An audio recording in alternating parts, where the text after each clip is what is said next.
Hello mommies, welcome back to my channel mom கிஃபே. எல்லாரும் எப்படி இருக்கீங்க? நல்லா இருக்கீங்கன்னு நம்புகிறேன். இதுக்கு முன்னாடி சில விளாக்ஸில் நான் ஆரியா குமோன் பண்ணுற மாதிரி காட்டினதுலேருந்து பல மாதமாக என்கிட்ட திரும்ப அந்தந்த வீடியோவில் இல்லைன்னா நான் சம்மந்தமே இல்லாத வீடியோவில் கூட நீங்கள் கேட்குற கமெண்ட்ஸ் என்னென்னா, குமோனை பற்றி இன்னும் கொஞ்சம் சொல்லுங்கக்கா, என்னென்ன மாதிரிலாம் சொல்லித்தராங்க, அதை பற்றி நல்லா டீட்டெயில்டாக ஒரு வீடியோ போடுங்க அப்படின்னு சொல்கிறீங்க. அதை பற்றி டீட்டெயில்டாக ஒரு வீடியோ போடணுன்னா அதை நான் விளாகில் இன்க்ளூட் பண்ண முடியாது. இந்த மாதிரி தனியாக உட்காந்து தான் அதோட ப்ரோஸ் அண்ட் கான்ஸை பற்றி நம்ம பேச முடியும். ஸோ இப்போ குமோன் அப்படின்னு எடுத்துக்கும் போது இந்த வீடியோக்குள்ள போறதுக்கு முன்னாடி நான் சொல்ல விரும்புகிற ஒரு விஷயம், இந்த வீடியோ ஸ்பான்சர்ட் கிடையாது. குமானுக்கும் எனக்கும் சம்மந்தமே கிடையாது. அவங்க எனக்கு ஸ்பான்சர் பண்ணல. இது முழுக்க என்னோட எக்ஸ்பீரியன்ஸ், அதுக்கப்புறமா நான் செஞ்ச சில ரிசர்ச்சில் எனக்கு கிடைச்ச சில பேரண்ட்ஸோட ரிவ்யூஸ், குமானை பற்றின ரிவ்யூஸ் அண்ட் ஸ்டூடெண்ட்ஸை பற்றின ரிவ்யூஸ். நிறைய குமானில் எக்ஸ் ஸ்டூடெண்ட்ஸ் குமான் இருப்பாங்கல்ல, அவங்கெல்லாம் இப்போ வளர்ந்ததுக்கப்புறமா அவங்க கொடுக்குற சில வீடியோஸாக இருக்கட்டும், அவங்களோட ரிவ்யூஸாக இருக்கட்டும், அதெல்லாம் வச்சு நான் உங்களுக்கு ப்ரோஸ் அண்ட் கான்ஸ் ரெண்டுமே சொல்லணும் அப்படின்ட்டு விருப்பப்படுறேன். ஏன்னா நம்ம ஒரு விஷயத்தை பற்றி தெரிஞ்சுக்கிறோன்னா அந்த விஷயத்தில் நல்ல விஷயமும் இருக்கும், கெட்ட விஷயமும் இருக்கும். ரெண்டுமே நம்ம தெரிஞ்சுக்கும் போது தான் ஒரு இன்ஃபார்ம்டு டெசிஷன் எடுக்க முடியும். இது நம்ம குழந்தைக்கு தேவைதானா, இது சரிப்பட்டு வருமா அப்படின்றத முடிவு பண்ண முடியும். ஜஸ்ட் பிகாஸ் ஒரு இடத்துல மேத்ஸ் அண்ட் சயின்ஸ் இதெல்லாம் சொல்லித்தராங்க அப்படின்னோடனே நம்ம கொண்டு போய் விட்டுட்டு அது அந்த குழந்தைங்களால அந்த பேர்டனை தாங்க முடியலன்னா நமக்கு பணமும் வேஸ்ட் ஆகிடும். கடைசியில் அந்த குழந்தைங்க ரொம்பவே எக்ஸாஸ்ட் ஆகிடுவாங்க அந்த டைம்லேயே. ஸோ இதோட ப்ரோஸ் அண்ட் கான்ஸ் பார்க்கறதுக்கு முன்னாடி ஃபர்ஸ்ட் குமோன்னா என்ன அப்படின்றத பார்க்கலாம். ஸோ குமோன் அப்படிங்கிறது Japanese technique of teaching math and English. இது எப்படி உருவாச்சுன்னா, பல வருஷத்துக்கு முன்னாடி தன்னோட சொந்த மகனுக்காக ஒருத்தர் மேத்ஸ் அண்ட் இங்கிலீஷ்க்கு அந்த பையன் கஷ்டப்படுறதுனால அதை சொல்லிக் கொடுக்கறதுக்கு ரொம்பவே ஈஸியான ஒரு டெக்னிக்கை உருவாக்கணும்னு சொல்லி உருவாக்குனாரு. அது அந்த பையனுக்கு நல்லா அப்ளை ஆகி அவங்க நல்லா படிக்க ஆரம்பிக்கவும், இதையே நம்ம வெளியில் இருக்கிற குழந்தைங்களுக்கும் சொல்லிக் கொடுக்கக்கூடாது அப்படின்ட்டு அது இப்போ உலக அளவில் பரவப்பட்டு one of the top most institution மாதிரி இப்போ வேர்ல்டு வைடில் இது ஒரு பெஸ்ட் டீச்சிங் டெக்னிக்ஸில் கீழே வர்ற ஒரு கிளாஸ் தான் இந்த குமான். இப்போ இந்த குமானில் இவங்களோட லோகோவே என்னன்னா, ப்ராக்டிஸ் மேக்ஸ் பாசிபிலிட்டிஸ் அப்படிங்கிறது தான். ஒரு விஷயத்தை திரும்ப நம்ம குழந்தைங்களுக்கு சொல்லிக் கொடுக்கும்போது அது நிறைய விஷயங்களை அந்த குழந்தைங்களை சால்வ் பண்ண வைக்கும். ஒரு ப்ராப்ளம் சால்விங்காக இருக்கட்டும். இப்போ மேத் அப்படின்றது ஒரு லைஃப் ஸ்கில். மேத் இங்கிலீஷ் அப்படின்ட்டு வரும்போது இந்த ரெண்டு விஷயமும் தெரிஞ்சா ஒரு குழந்தையால நிறைய விஷயங்களை சாதிக்க முடியும் இல்லையா? ஸோ இவங்களோட விஷயம் என்னன்னா, நம்ம மேத்தோ இங்கிலீஷும் சொல்லி கொடுக்கறதுனால ஒரு குழந்தையால தன்னோட லைஃபை இண்டிபெண்டா உருவாக்கிக்க முடியும், ஒரு நல்ல ஒரு அச்சீவபிள் பொசிஷனுக்கு வர முடியும் அப்படிங்கிறது தான். இதோட ஏஜ் 3+க்கு அப்புறமா தான் குமான்ல அட்மிஷன்ஸ் கொடுக்குறாங்க. இப்போ ஃபர்ஸ்ட் நம்ம ப்ரோஸை பற்றி பார்த்துடலாம். ஏன்னா நிறைய ப்ரோஸ் இருக்கு, சில கான்ஸ் தான் இருக்கு. அதனால ஃபர்ஸ்ட் நம்ம அட்வான்டேஜஸை பற்றிலாம் பேசிடலாம். ஸோ அட்வான்டேஜஸ்ன்னு எடுத்துக்கும் போது இதை எப்படி நம்ம குமான் ஸ்டார்ட் பண்ணுறது? இப்போ குமான் இன்ஸ்டிடியூஷன்ஸ் உலக அளவில் நிறைய இடத்துல இருக்கு. இந்தியாலேயே பல இடங்கள்ல இருக்கு. யூஎஸ் அண்ட் கனடாலலாம் நிறைய இடங்கள்ல இருக்கு. இப்போ இங்கே வெப்சைட்டுக்கு நீங்கள் போகணும். இப்போ நீங்கள் குமானில் உங்கள் குழந்தைய சேர்க்கணும் அப்படின்னா டக்குன்னு கொண்டு போய் நம்ம பணம் கட்டி சேர்க்க முடியாது. அவங்க ஃபர்ஸ்ட் அசஸ்மெண்ட் அப்படின்னு ஒன்று பண்ணுறாங்க. ஸோ இந்த அசஸ்மெண்ட் அப்படிங்கிறது 1-on-1 ஒரு டீச்சர் உட்காந்து, அங்க இருக்கிற ஒரு டீச்சர் உட்காந்து நம்ம குழந்தைய அசஸ் பண்ணுவாங்க. 3 வயசு ஆயிடுச்சுன்னா என்ன லெவல்ல இருக்காங்க, இவங்க எந்த லெவல்ல ப்ரொசீட் பண்ண முடியும். ஏன்னா இப்ப சில குழந்தைங்க 3 வயசு இருப்பாங்க, ஆனா 4 வயசு 5 வயசுக்கு ஏத்த ஒரு அறிவு இருக்கும் அந்த குழந்தைங்களுக்கு. சில குழந்தைங்க அதே கிரேட்ல இருப்பாங்க. இன்னும் சில குழந்தைங்களுக்கு இன்னும் கொஞ்சம் அதிகமான கோச்சிங் தேவைப்படும். இதை எப்படி ஒரு டீச்சர் தெரிஞ்சுப்பாங்கன்னா, இந்த மாதிரி ஒரு அசஸ்மெண்ட் பண்ணதுக்கு அப்புறமா தெரிஞ்சுப்பாங்க. இப்போ அடுத்த கொஸ்டின், ஒரு வாரத்துக்கு எத்தனை கிளாஸஸ் இருக்கும் அப்படின்னா, ஒரு வாரத்துக்கு 2 கிளாஸஸ் இருக்கும். 2 நாளைக்கு இருக்கும். ஒரு கிளாஸும் 30 நிமிஷம் தான் இருக்கும். ஏன்னா இவங்களோட விஷயமே என்னன்னா, ஒரு ரொம்ப முக்கியமாக இவங்க ஃபாலோ பண்ணுற ஒரு விஷயம், ஒரு சப்ஜெக்டை ஒரு குழந்தைக்கு 30 நிமிஷத்துக்கு மேலே சொல்லிக் கொடுத்தா அதுக்கு மேலே என்ன சொல்லிக் கொடுக்குறோமோ அது அந்த குழந்தைங்க மைண்டில் ஏறாது அப்படின்ட்டு சொல்கிறாங்க.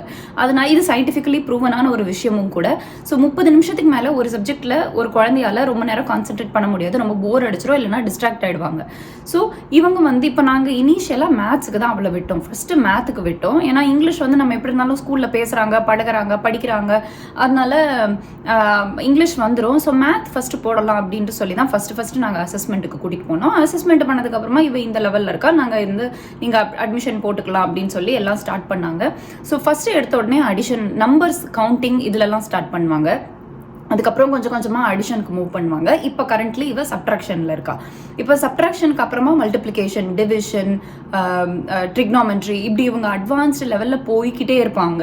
இது எந்த வயசு வரைக்கும் படிக்கலாம்னா குழந்தைங்க ஹை ஸ்கூல் படிக்கிற வரைக்கும் படிக்கலாம். அதனால் நம்ம ஊர் கணக்கில் சொல்லணும்னா 12ஆம் கிளாஸ் படிக்கிற வரைக்கும் ஒரு குழந்தை மேத் வந்து இவங்க கிட்ட படிச்சுட்டே போகலாம். இங்கிலீஷ் கூட படிக்கலாம்னு நினைக்கிறேன். ஸோ இப்போ அதுக்கப்புறமா கொஞ்சம் மாதத்துக்கு அப்புறம் என்ன பண்ணோம்னா, சரி இவ இங்கிலீஷ்க்கும் போக ஆரம்பிச்சிருட்டுமே அப்படின்ட்டு. ஏன்னா இவ்வளோ ஸ்கூலில் சேர்த்ததுக்கு அப்புறம் தான் தெரிஞ்சுது நம்ம ஊர் மாதிரி கிடையாது இங்க இருக்கிற ஸ்கூல்ஸ் வந்து கொஞ்சம் பிஹைண்டா இருக்காங்க. இப்போ இன்ஃபேக்ட் சொல்லணும்னா இப்பதான் இவங்க வந்து நம்பர்ஸ் கவுண்டிங் சொல்லி கொடுக்க ஆரம்பிச்சிருக்காங்க. ஆனா இப்ப குமோனை பொறுத்த வரைக்கும் இவ சப்ட்ராக்ஷனுக்கு போயிட்டா.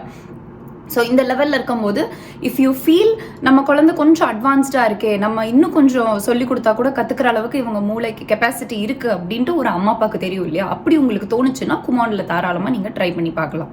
ஸோ அந்த மாதிரி சேர்த்தது தான். ஸோ இனிஷியலாக வந்து வாரத்துக்கு 2 நாள் 30 நிமிஷம் மேத்ஸு, 30 நிமிஷம் இங்கிலீஷ், இப்படி தான் இவங்க கிளாஸ் எடுத்துகிட்டு இருக்காங்க. இப்போ வரைக்குமே அப்படி தான் எடுத்துகிட்டு இருக்காங்க. அடுத்த விஷயம் என்னென்னா, நான் முதலே சொன்னேன் இவங்களோட மிஷனே வந்து practice makes possibilities and practice brings discipline அப்படிங்கிறது தான். ஸோ இதனால எவ்ரிடே ஹோம் ஒர்க் கொடுப்பாங்க. அங்கே கிளாஸில் இவங்க பண்ணுறது கற்றுக்கிறது இல்லாமல் வீட்டில் அந்த கேப் இருக்கும் இல்லையா, இப்போ இவளோட கிளாஸ் வந்து திங்கக்கிழமையும் புதன்கிழமையும் நாங்கள் ஸ்லாட் கேட்டிருந்தோம். ஸோ இப்போ திங்கக்கிழமை அங்கேயே ஹோம் ஒர்க் பண்ணிடுவா.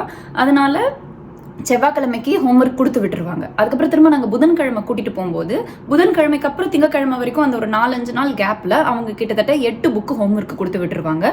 ஸோ அந்த 8 புக்கில் 4 இங்கிலீஷா இருக்கும், 4 மேத்தா இருக்கும். அவங்களோட விஷயம் என்னன்னா, நடுவில் ஒரு நாள் நம்ம கேப் விட்டா கூட இந்த குழந்தைங்க வந்து டச் விட்டு போறதுக்கோ இல்லைன்னா கொஞ்சம் போர் ஆகிறதுக்கோ இல்லைன்னா அவங்களோட பேஸ் வந்து கொஞ்சம் அந்த ஒரு ஸ்பீடு இருக்குல்ல, அந்த ஸ்பீடா போட்டுட்டு இருக்கிறது கொஞ்சம் ஸ்லோ வரும் அப்படின்றது தான் இவங்களோடது. ஸோ இவங்க என்ன சொல்றாங்கன்னா, ப்ராக்டிஸ் பண்ணிட்டே இருங்க வீட்டில். அம்மா அப்பா ஒரு புக்கு இங்கிலீஷ் ஒரு புக்கு மேத், இல்லை நீங்கள் இங்கிலீஷ் இல்லை வெறும் மேத்துக்கு மட்டும்தான் சேர்க்க போறீங்க அப்படின்னா அந்த மேத் ஹோம்ஒர்க்காவது உங்களோட டைம் அப்படிங்கிறது கொஞ்சம் தேவைப்படும். ஸோ அவங்கள உட்கார வச்சு அந்த ஹோம்ஒர்க்கை பண்ண, ஒரு நாளைக்கு ஒரு புக் அப்படின்ட்டு ஹோம்ஒர்க் பண்ண வச்சிட்டோம்னா அவங்களுக்கு அந்த டிசிப்ளின் வரும். ஒரு நாள் நம்ம பண்ணணும், இந்த டைம் வந்துச்சுனாலே குமான் பண்ணணும் அப்படின்றது அவங்க மனசுல இருக்கும். அடுத்த கேள்வி உங்களுக்கு என்ன வரும்னா, இவங்க எப்படி டிட்டர்மைன் பண்ணுறாங்க நம்ம குழந்தைங்க வந்து அடுத்த லெவல் போயிட்டாங்களா, அதாவது இப்போ அடிஷன்லேருந்து சப்ட்ராக்ஷன் போகிறதுக்கு என்ன லெவல் ஆஃப் அசஸ்மெண்ட் இவங்க திரும்ப பண்ணிட்டு சப்ட்ராக்ஷனுக்கு கூட்டிகிட்டு போகிறாங்க அப்படின்றது தான். ஸோ எவ்ரி லெவல் அவங்க முடிக்கும் போது ஒரு எக்ஸாம் வைப்பாங்க. அந்த எக்ஸாமில் அவங்களோட ஸ்கோர் பார்த்துட்டு அதில் அவங்க நல்லா பண்ணாங்க அப்படின்னா மட்டுமே அடுத்த லெவலுக்கு போவாங்க. அப்படி பண்ணலைன்னா இன்னும் சில வாரங்கள் அந்த பழைய விஷயங்களை அந்த குழந்தைங்களுக்கு சொல்லி கொடுத்து பழக்க வச்சுட்டு அதுக்கப்புறம் ஒரு அசஸ்மெண்ட் எக்ஸாம் வச்சுட்டு அதுக்கப்புறமா அடுத்த லெவல் போவாங்க. இப்படி தான் சொல்லி கொடுக்குறாங்க. அண்ட் இந்த குமான்ல நான் பார்த்த ஒரு விஷயம் மோட்டர் ஸ்கில்ஸ். ஏன்னா ஸ்கூல் ஸ்டார்ட் ஆகிற டைம்ல குழந்தைங்க கஷ்டப்படுற ஒரு விஷயம் ரைட்டிங் தான். அந்த ரைட்டிங் வந்து ஹேண்ட் ரைட்டிங் சரியா இருக்கணும், நல்ல ஹேண்ட் ரைட்டிங் குழந்தைங்களுக்கு கொண்டு வரணும். அண்ட் சீக்கிரமாவே இந்த ஹேண்ட் ஐ அந்த கோஆர்டினேஷன் கொண்டு வர்றதுக்கு இது ரொம்பவே ஹெல்ப்ஃபுல்லா இருக்கு. அண்ட் மோட்டர் ஸ்கில்ஸும் சொல்லி தராங்க. ஏன்னா இவங்களோட மேத்ஸ் சொல்லி கொடுக்குற டெக்னிக்ல இங்க வீட்டில் நம்ம சொல்லி கொடுக்காத சில விஷயங்கள் அங்கே சொல்லி தராங்க. உதாரணத்துக்கு நான் பார்த்த ஒரு எக்ஸாம்பிள் என்னன்னா, இப்போ 4+4 அப்படிங்கிறது நம்ம படிக்கிற காலத்துல நம்ம என்ன பண்ணிருப்போம், 4+4 வந்து 4 இந்த மைண்ட் டேக் 4 இந்த ஃபிங்கர்ஸ் 4 ஆஃப்டர்னு சொல்லிட்டு நம்ம வந்து 5 6 7 8 அப்படின்ட்டு 8 சொல்லுவோம். ஆனால் நான் இவகிட்ட அப்சர்வ் பண்ண விஷயம் என்னன்னா, இவ மேத் ஹோம்ஒர்க் போடும்போது அது ப்ராக்டிஸால வருதா இல்லைன்னா அவங்க சொல்லிக் கொடுக்குற டெக்னிக்கால வருதான்னு தெரியல, இவ கவுண்ட் பண்ணி நான் பார்த்தது கிடையாது. இப்போ சப்ட்ராக்ஷனுக்கு லைட்டாக கவுண்டிங் ஸ்டார்ட் பண்ணியிருக்கா, கவுண்ட் பண்ணி போடுற மாதிரி அவங்க ஏதோ சொல்லி கொடுத்துருக்காங்க போல. பட் அடிஷன் இவ போட்டுட்டு இருந்த வரைக்கும் இவ வந்து டக்கு டக்கு டக்கு டக்குன்னு ஃபில், நீங்கள் இதுக்கு நம்ம லாக்ஸ்லாம் கூட பார்த்துருப்பீங்க, நான் அப்லோட் பண்ணியிருக்கேன். ஸோ அவள் டக்கு டக்கு டக்குன்னு போட்டுட்டே போவாளே தவிர நிதானமாக அந்த கவுண்ட் பண்ணுறது அந்த மாதிரி விஷயங்களை நான் பார்த்ததில்லை. So they are doing something which வீ கேனாட் டூ அட் ஹோம் அப்படின்ட்டு எனக்கு தோணுச்சு. அடுத்த விஷயம் வந்து நான் சொன்ன மாதிரி 1-on-1 டீச்சிங். ஸோ குமான் வந்து அவங்களோட சார்ஜே வந்து இப்போ கூட்டத்தில் கோவிந்தா போடுறது கிடையாது. இப்போ நம்ம ஒரு டியூஷனுக்கே குழந்தைய அனுப்பணும்னா என்ன பண்ணுவாங்க, ஒரு டீச்சர் இருப்பாங்க, பல குழந்தைங்க இருப்பாங்க. ஆனால் இங்கே என்ன பண்ணுறாங்கன்னா, இட் இஸ் அ ப்ராப்பர் இன்ஸ்டிடியூஷனுங்கிறதுனால 1-on-1 டீச்சிங் கொடுக்குறாங்க. ஏன்னா அப்போ தான் அந்த குழந்தைங்க அட்டென்ஷன் இருக்கும், இல்லைனா இங்கே சுத்தமாட்டாக பார்த்துட்டு இருப்பாங்க. டீச்சர் ஒருத்தவங்க உட்காந்து ஒரு ஸ்டூடெண்ட்டுக்கு தனிப்பட்ட முறையில் 30 நிமிஷம் ஒரு சப்ஜெக்டில் கோச்சிங் கொடுக்கறதுனால நிறைய சக்ஸஸ் ரேட்ஸ் அவங்க பார்த்ததுனால இதை ஒரு டெக்னிக்காவே ஃபாலோ பண்ணிட்டு இருக்காங்க. ஸோ இது வரைக்கும் நான் சொன்னது எல்லாமே அட்வான்டேஜஸ். இப்போது டிஸ்அட்வான்டேஜஸ்குள்ளே போகலாம். இந்த டிஸ்அட்வான்டேஜஸ் வந்து சில பேருக்கு ஒரு விஷயமாவே இருக்காது. சில பேருக்கு ஐயோ இதெல்லாம் என்னால் தாங்க முடியாது, என் குழந்தையாலையும் தாங்க முடியாதுப்பா, எங்களுக்கெல்லாம் குமான் செட் ஆகலை அப்படின்ட்டு சில பேர் முடிவெடுக்கிறதுக்கும் சான்ஸ் இருக்குது. ஸோ என்னோட பர்ஸ்பெக்டிவ்ல இருக்கிறது, நான் சொன்ன மாதிரி என்னோட பர்ஸ்பெக்டிவ் இதுக்கு முன்னாடி ஸ்டூடெண்ட்ஸோட எக்ஸ்பீரியன்ஸ் அண்ட் இந்த ஸ்டூடெண்ட்ஸோட பேரண்ட்ஸோட எக்ஸ்பீரியன்ஸை வச்சு எடுத்த சில ப்ரோஸ் அண்ட் கான்ஸ் தான். ஸோ இப்போ இந்த டிஸ்அட்வான்டேஜஸ் அப்படிங்கிறதுல நம்பர் 1 விஷயம், எவ்ரிடே ஹோம்ஒர்க் இருக்கும். So it is like a commitment, time commitment. இந்த டைம் நம்ம எவ்ரிடே 1 hour கொடுத்தாகணும். இதில் என்னன்னா, இப்போ எங்கேயாவது ஒரு ஹாலிடே வருது, இப்போ கிறிஸ்மஸ் ஹாலிடேஸ் வந்துச்சு இல்லையா? ஸோ இந்த கிறிஸ்மஸ் ஹாலிடேஸ் ஒரு 10 நாள் வரும், 2 வாரம் இருக்குன்னா அந்த 2 வாரமும் குமான் கிளாஸ் இருக்காது. ஆனால் அதுக்காக இந்த குழந்தைங்க ஃப்ரீயாகவும் இருக்க மாட்டாங்க. ஸோ எனக்கு வந்து செம ஷாக்கிங்காக இருந்துச்சு. 24ஆம் தேதி இல்லை 22ஆம் தேதி தான் இவளுக்கு நான் லாஸ்ட்டு குமான்னு கூட்டிகிட்டு போனேன், கிறிஸ்மஸ் ஹாலிடேஸ்க்கு முன்னாடி. அப்போ அவங்க திரும்ப வீட்டுக்கு அனுப்பும்போது அவங்க கொடுத்த புக்கு வந்து அந்த லோட் ஆஃப் ஹோம்ஒர்க் வந்து எனக்கே பார்க்க ஆச்சரியமாக இருந்துச்சு. இது எப்படா இவளை நான் பண்ண வைக்கிறது? நான் லீவில் வீட்டை பார்ப்பேனா, இல்லை இவளை என்டர்டெயின் பண்ணுவேனா, இல்லை குமானும் பண்ண வைப்பேனா அப்படின்ட்டு ஒரு டவுட் வந்துச்சு. ஏன்னா இவ்வளோ புக்ஸ் இருந்துச்சு, நான் எக்ஸாஜரேட் பண்ணவே இல்லை, இவ்வளோ புக்ஸ் இருந்துச்சு.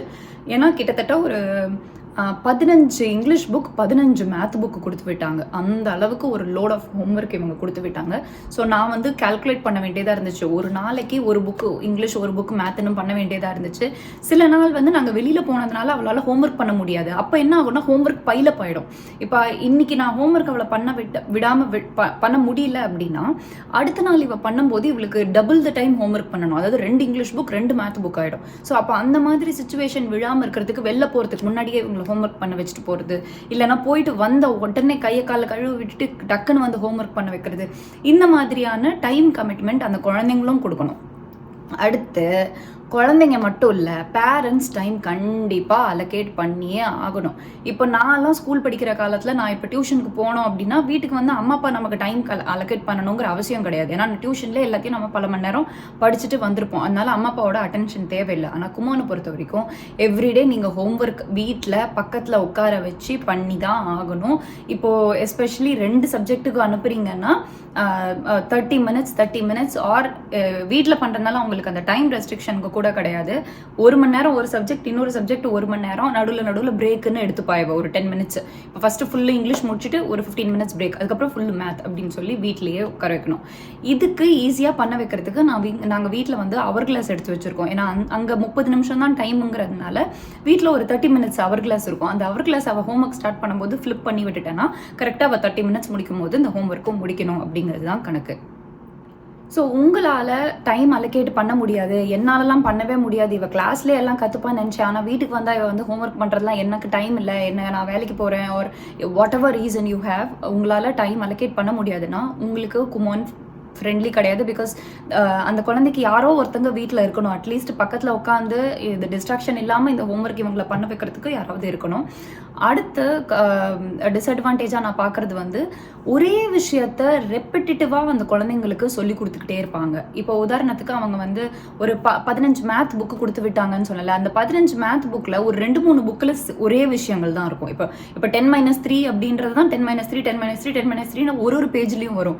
ஸோ ஒரு தடவை அந்த குழந்தைங்க பண்ணும்போதும் அட் சம் பாயிண்ட் அவங்களுக்கு போர் அடிக்க சான்ஸ் இருக்குது. என்ன நம்ம ஒரே விஷயத்த தேஞ்ச டேப் ரெக்கார்டர் மாதிரி இதையே படிச்சுட்டு இருக்கோம் அப்படின்னு சொல்லி அவங்களுக்கு ஒரு போர்டம் வர்றதுக்கான சான்சஸ் ஜாஸ்தி. அடுத்த டிஸ்அட்வான்டேஜாக நான் பார்க்குற ஒரு விஷயம் காஸ்ட். குமான் வந்து எக்ஸ்பென்சிவ். இது கனடாவாக இருக்கட்டும், யூஎஸ்ஆ இருக்கட்டும், எஸ்பெஷலி இந்தியாவாக இருக்கட்டும், ரொம்ப ரொம்ப எக்ஸ்பென்சிவ். ஸோ ஐ திங்க் இந்தியாவில் நான் ரிசர்ச் பண்ண வரைக்கும் எனக்கு தெரிஞ்சது somewhere around 2000 to 4000 rupees per subject per month charge பண்ணுறாங்க. ஸோ 4000 அப்படின்னு எடுத்துக்கிட்டா கூட நீங்கள் வெறும் இங்கிலீஷ் அண்ட் மேத்துக்கு பர் மந்த்துக்கு 8000 rupees நீங்கள் கொடுக்கறதுக்கு ரெடியாக இருக்கணும். அதுவும் எவ்ரிடே கிளாஸஸ்க்கு கிடையாது, வீக்லி 2 கிளாஸஸ்க்கு நீங்கள் கொடுக்க வேண்டியதாக இருக்கும். ஸோ அப்போ நம்மளே குத்து மதிப்பாக கேல்குலேட் பண்ணிக்கலாம். ஒரு மாதத்துக்கு 8 கிளாஸ், ஒரு மாதத்துக்கு 8 கிளாஸ், அந்த 8 கிளாஸ்க்கு நம்ம 8000 ரூபா கொடுக்குறோம். ஸோ இதுதான் இப்படிப்பட்ட கணக்கு இது. அடுத்து ஃபிக்ஸ்டு கரிக்குலம். இதுதான் கரிக்குலம் சின்ன வயசில் அவங்க ஒரு செட் ஆஃப் புக்ஸ் வச்சுருக்காங்க. ஜஸ்ட் லைக் நம்மளோட சிலபஸ்ன்னு NCERT syllabus, state board syllabus, matriculation syllabus நம்ம சொல்கிற மாதிரி இந்த குமோனுக்குன்னு ஒரு ஃபிக்ஸ்டு கரிக்குலம் இருக்குது. ஸோ நீங்கள் கனடாவில் படிக்கிற குழந்தைங்களா இருக்கட்டும், யூஎஸில் படிக்கிற குழந்தைங்களா இருக்கட்டும், உலக அளவில் எங்கே குமோனில் படிக்கிற குழந்தைங்க எல்லாருக்குமே ஒரே மேத் தான் இருக்கும், ஒரே சப்ஜெக்ட், ஒரே ஹோம்ஒர்க், எல்லாமே ஒரே பேஸில் தான் போவாங்க அண்ட் ஒரே மாதிரி தான் எடுத்து கொடுப்பாங்க. ஸோ இதெல்லாம் தான் நான் அட்வான்டேஜஸ் அண்ட் டிஸ்அட்வான்டேஜஸாக பார்க்குறேன். என்னோட பர்சனல் ஒப்பீனியன், எனக்கு கொஞ்சம் நான் டைம் கிடைக்கலையோ சம்ஹவ் நான் டைம் மேனேஜ் பண்ணி அவளுக்காக அந்த டைம் கொடுக்கறதுக்கு நான் ட்ரை பண்ணுறேன். அப்படி என்னால் முடியலன்னா பிரகித்துக்கிட்ட சொல்லி அவராவது ஒரு 1/2 மணி நேரம் இவ கூட உட்காந்து அந்த ஹோம்ஒர்க்கை அட்டென்ஷனாக பண்ண வைக்கிறதுக்கு நாங்கள் ட்ரை பண்ணுறோம். ஸோ இதனால் எங்களுக்கு கிடைக்கிற ரிசல்ட்ஸ் அப்படிங்கிறது ரொம்பவே சந்தோஷமாக இருக்குது. ஏன்னா அவளோட ஹேண்ட் ரைட்டிங் நல்லா இம்ப்ரூவ் ஆயிருக்கு. அவள் மேத் போடுற பேஸ், அந்த ஃபாஸ்ட் வந்து எங்களுக்கு அந்த ஸ்பீட்னஸ் எங்களுக்கு ரொம்ப பிடிச்சிருக்கு. அண்ட் அவள் நிறைய விஷயங்களை கற்றுக்கிறா. அண்ட் லாஸ்ட் அவங்க இந்த அடிஷன் டு சப்ட்ராக்ஷன் போனதுக்காக அவங்க கொடுத்த அசஸ்மெண்ட் டெஸ்ட்டில் 10 மினிட்ஸ் டெஸ்ட்டு அதை இவன் 9 மினிட்ஸில் ஃபினிஷ் பண்ணியிருக்கா அண்ட் 100க்கு 100 ஸ்கோர் பண்ணியிருக்கா. ஸோ இது எல்லாமே எங்களுக்கு ஒரு பாசிட்டிவ் ஹோப் கொடுக்குது that this kid is capable of more அப்படின்றது எங்களுக்கு தோணுது. But at some point in case ஃப்யூச்சரில் இது வந்து ஒரு ஸ்ட்ரெஸ்ஃபுல்லாக இருக்குமா, என்னால் இது பண்ண முடியாது அப்படின்ட்டு ஃபீல் பண்ணாங்கன்னா அந்த டைமில் நாங்கள் கண்டிப்பாக குமான்லேருந்து வித்ட்ரா பண்ணுறதுக்கான சான்சஸ் ஜாஸ்தி. ஏன்னா இப்போது இங்கே கிண்டர் கார்டனில் ஹோம்ஒர்க் கிடையாது. இன்னொரு பாயிண்ட்டும் நான் டிஸ்அட்வான்டேஜஸில் சொல்ல மறந்துட்டேன். ஏன்னா நான் இந்தியாவில் இருக்கிற ஹோம்ஒர்க் கல்ச்சர் அப்படிங்கிறத மறந்துட்டு எனக்கு டக்குன்னு தோணலை. பட் இப்போ சொல்லவும் எனக்கு ஞாபகத்துக்கு வர ஒரு பாயிண்ட் என்னென்னா, இங்கேக்கும் அங்கேக்கும் ஒரு டிஃப்ரென்ஸ் என்னென்னா, இங்கே அவ்வளோவா ஹோம்ஒர்க் கொடுக்க மாட்டாங்க. எஸ்பெஷலி இப்போ கிண்டர் கார்டனில் இவளுக்கு ஹோம்ஒர்க்கே கிடையாது. இன்ஃபேக்ட் ஸ்கூலில் வந்து விளையாடுறது, சின்ன சின்ன விஷயங்களை சொல்லிக் கொடுக்குறது, சாப்பிட்றது, இது மட்டும் தான் ஒரு ரொட்டீனாக பண்ணிட்டு இருக்காங்க. ஹாஃப் டேல வீட்டுக்கு வந்துட்டு இருக்காங்க. பட் இப்போ இவங்க இன்னும் வளர ஆர் இந்தியாவில் இருக்கிறவங்களுக்கு ஸ்கூல்லையே ஓவர்லோட் ஆஃப் ஹோம்ஒர்க் கொடுக்குறாங்கன்னா அந்த குழந்தைங்களுக்கு on top of that Khuman பண்ணுறது அப்படிங்கிறது கொஞ்சம் ப்ரெஷராக இருக்கிறதுக்கு சான்ஸ் இருக்குது. பட் இல்லை, என் குழந்தை வந்து அங்கே ஹோம்ஒர்க்கும் பண்ணிட்டு இன்னும் ஃப்ரீ டைம் நிறையா இருக்குது, குமான் மாதிரி ஒரு விஷயம் இருந்துச்சுன்னா அவளோட நாலேஜுக்கு ஹெல்ப் ஆகும் அப்படின்னு உங்களுக்கு ஃபீல் பண்ணுறீங்கன்னா நீங்கள் தாராளமாக உங்கள் குழந்தைய குமானில் சேர்க்கலாம். ஸோ இன்னும் உங்களுக்கு ஏதாவது கொஸ்டின்ஸ் இருக்குது, எனக்கு தெரிஞ்சு குமான் பற்றி இவ்வளோதான் டீட்டெயில்ஸ் அப்படின்னு நான் உங்ககிட்ட ஷேர் பண்ணியிருக்கேன். பட் இதையும் தாண்டி உங்ககிட்ட ஏதாவது கேள்விகள் குமானை பற்றி இருக்குது அப்படின்னா நீங்கள் தாராளமாக கமெண்ட்ஸில் சொல்லுங்கள். எனக்கு தெரிஞ்ச பதில்களை நான் ஆன்சர் பண்ணுறேன். திரும்ப அடுத்து வேற ஒரு இன்ட்ரெஸ்டிங்கான vlogல உங்கள் எல்லாரையும் சந்திக்கிறேன். அது வரைக்கும் stay safe, stay healthy. Thank you so much. Bye bye.